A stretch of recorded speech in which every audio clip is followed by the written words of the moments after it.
Hello दोस्तों, स्वागत करता हूं आप सभी को आपके अपने इस यूट्यूब चैनल में। तो दोस्तों, इस वीडियो में हम केमिस्ट्री का काफ़ी इंपॉर्टेंट ऑब्जेक्टिव क्वेश्चन लेकर आ गए हैं, जो आपके सेंटअप एग्जाम जो कल होने वाले हैं 12 अक्टूबर को, इसके लिए काफ़ी इंपॉर्टेंट है। अब एवं बोर्ड एग्जाम के लिए आपके लिए काफ़ी इंपॉर्टेंट बनता है। और जितना भी क्वेश्चन हम आपको बताते हैं बोर्ड एग्जाम के लिए काफ़ी मोस्ट इंपॉर्टेंट बनता है। इस बात को ध्यान में रख लीजिएगा, चूँकि देख लीजिएगा आज जो आपका फिजिक्स का एग्जाम हुआ था उसमें सारे क्वेश्चन मेरा मिल गया था। ठीक है, तो देख सकते हैं आप लोग। इस वीडियो को आपको अंत तक देखना है। जितना भी प्रश्न बताएंगे, भी 70 प्रश्न बताएंगे। ठीक है, तो इस प्रश्न को जरूर देखना है और आपके एग्जाम में आपको एग्जाम में कमाल करके आना है। ठीक है, निम्नलिखित में से कौन अक्रिस्टलीय ठोस कौन है, ये बताना है। निम्नलिखित में कौन अक्रिस्टलीय ठोस का उदाहरण है, तो दोस्तों ये आपका प्लास्टिक है, यह अक्रिस्टलीय ठोस है। ठीक है, अब देखिए क्या है, पिंड केंद्रित घनाकार इकाई सेल में परमाणुओं की संख्या कितनी होती है। दोस्तों इसका आंसर हो जाएगा आपका 2 हो जाएगा। कितना हो जाएगा?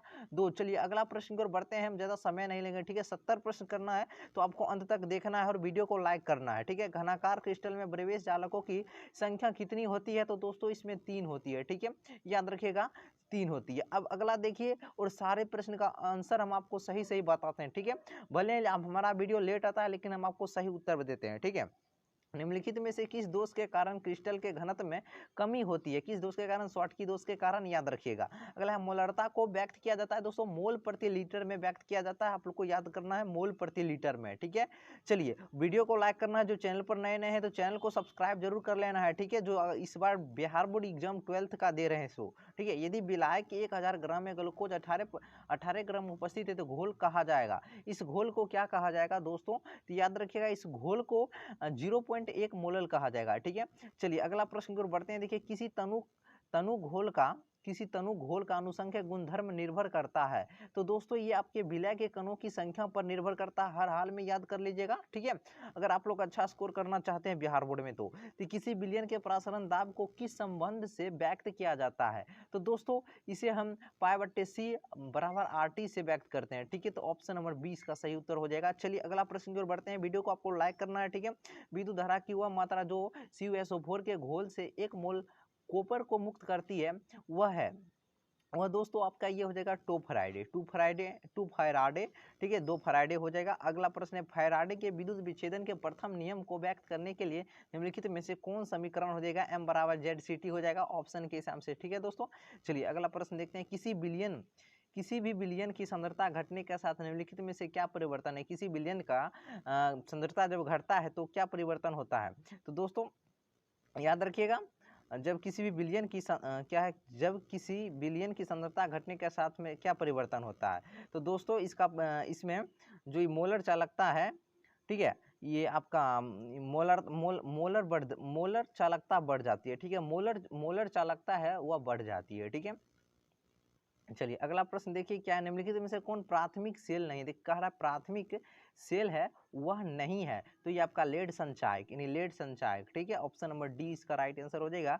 अब देखिए अगला प्रश्न क्या है, निम्नलिखित में से कौन कारक अभिक्रिया दर को प्रभावित करता है? कौन कारक अभिक्रिया दर को प्रभावित करता है? ताप, दाब सभी हो जाएगा, यानी सांद्रता सभी हो जाएगा इसका आंसर। ठीक है, एक बार देख कर जाइएगा आपके बोर्ड एग्जाम में। ठीक है, बोर्ड एग्जाम में जो सेटअप एग्जाम कल के उसके लिए मोस्ट इंपॉर्टेंट है। ठीक है, शून्य कोटि अभिक्रिया के लिए वेग स्थिरांक की इकाई क्या हो जाएगा? तो शून्य कोटि की अभिक्रिया के लिए वेग स्थिरांक की इकाई mole litre inverse second inverse हो जाएगा ऑप्शन नंबर ए। ठीक है, चलिए अगला देखिए, यदि कोई प्रथम कोटि की अभिक्रिया 32 मिनट में 75% पूरी हो जाती है तो इसके 50% पूरा होने में कितना समय लगेगा? तो यह 16 मिनट लगेगा, ऑप्शन नंबर सी हो जाएगा। ठीक है, अब देखिए क्या है, यदि किसी अभिक्रिया का वेग निम्नलिखित प्रकार से व्यक्त किया जाए, इसमें अभिक्रिया की कोटि बताना है, 2 1 3 हो जाएगा, ऑप्शन नंबर आपका सीधा डायरेक्ट 3 हो जाएगा। ठीक है, चलिए अब क्या है, भौतिक अधिशोषण के लिए अधिशोषण की ऊष्मा होती है। भौतिक अधिशोषण के लिए अधिशोषण की ऊष्मा होती है दोस्तों, तो ये आपका 20 से 40 केजी मोल इनवर्स हो जाएगा, ऑप्शन नंबर ए। अब देखिए क्या है, जो पदार्थ जल का पृष्ठ तनाव को कम कर देता है वह क्या कहलाता है? तो यह आपका पृष्ठ सक्रिय कारक कहलाएगा, ऑप्शन नंबर डी।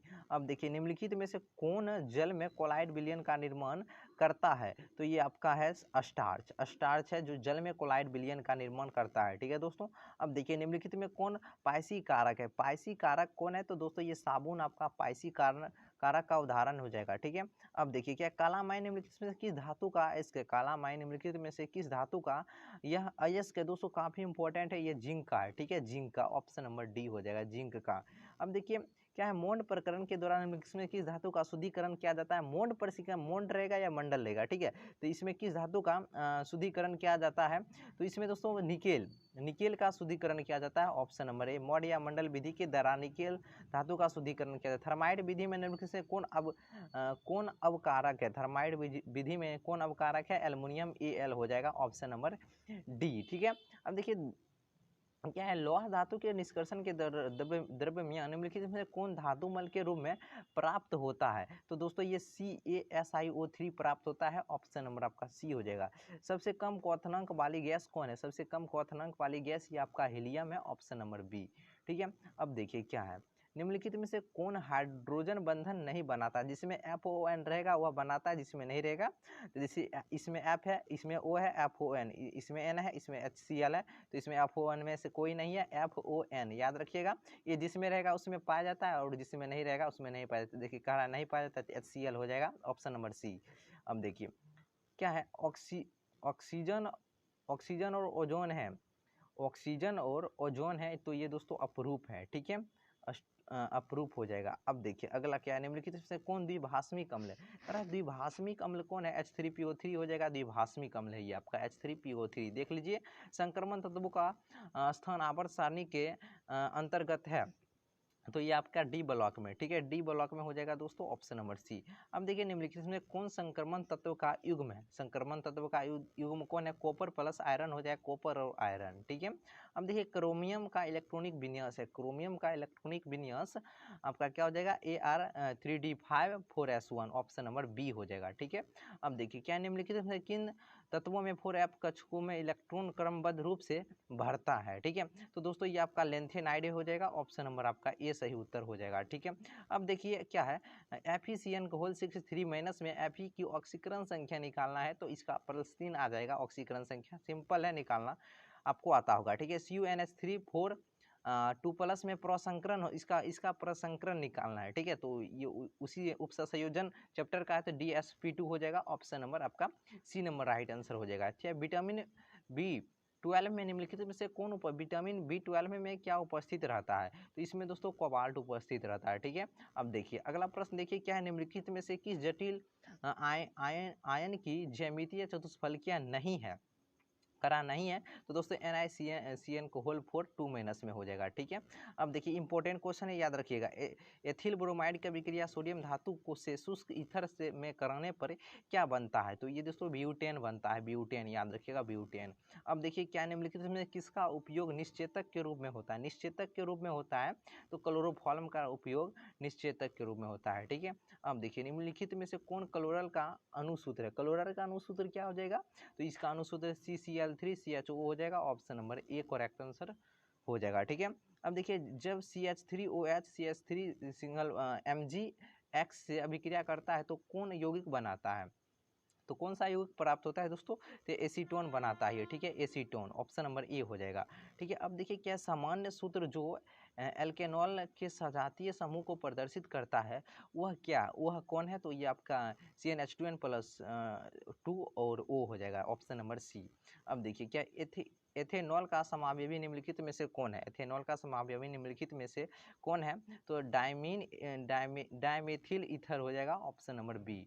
ठीक है, अब देखिए निम्नलिखित में से कौन ल्यूकास अभिकर्मक कौन है, ल्यूकास अभिकर्मक कौन है, तो बताना है, तो दोस्तों इसका ऑप्शन नंबर ए हो जाए आंध्र HNCl2 एवं सांद्र HCl, ऑप्शन नंबर ए। अब देखिए क्या है, रेक्टिफाइड स्पिरिट में रहता है, रेक्टिफाइड स्पिरिट में रहता है, क्या रहता है दोस्तों, याद रखिएगा, इसमें दोस्तों 95.5% एल्कोहल रहता है। ठीक है, अब देखिए अब अगला है क्या है, एल्डिहाइड एवं कीटोन दोनों का सामान्य सूत्र क्या हो जाएगा, तो इसका दोनों का सामान्य सूत्र CnH2n हो जाएगा, ऑप्शन नंबर बी हो जाएगा। ठीक है दोस्तों, अब देखिए अगला है आइसोप्रीन अल्कोहल के ऑक्सीकरण से निम्नलिखित में से कौन प्राप्त होता है, निम्नलिखित में कौन प्राप्त होता है, तो ये आपका एसीटोन प्राप्त होता है। ठीक है, ये ऑप्शन नंबर ए सही उत्तर हो जाएगा। अब देखिए क्या है, कैल्शियम एसीटेट और कैल्शियम फॉर्मेट के मिश्रण को गर्म करने पर निम्नलिखित में से क्या बनता है, तो इसमें दोस्तों हम एथिनल बनता है, एथिनल प्राप्त होता है, ऑप्शन नंबर डी हो जाएगा।